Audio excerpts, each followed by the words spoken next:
একদিন এই কিউট কুকুরটাকে তার মালিক ডগ ফুডের জায়গায় অমলেট খেতে দেয়, যা খাওয়ার পর সেই খাবারগুলো তার অনেক পছন্দ হয়। কিন্তু পরের দিন খাবার চাইলেই তার মালিক তাকে নুডলস খেতে দেয়, যার ফলে সে ধীরে ধীরে এইসব জাঙ্ক ফুডের নেশায় পড়ে যায়। এজন্য সে প্রতিদিনই পিৎজা, বার্গার এবং পপকর্ন খেতে অনেক পছন্দ করত।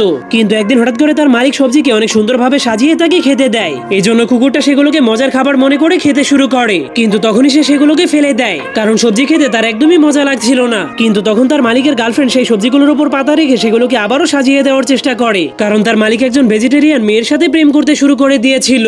এই জন্য তাকে সারাদিন শাক পাতা খেয়েই বেঁচে থাকতে হতো। এমনকি এখন তাকে তার ডগ ফুডের সাথেও পাতা খেতে হতো। কিন্তু একদিন হঠাৎ করে তার মালিক ঘরের মধ্যে আবার অনেকগুলো জাঙ্ক ফুড নিয়ে আসে, কারণ সেই মেয়েটার সাথে তার ব্রেকআপ হয়ে গিয়েছিল।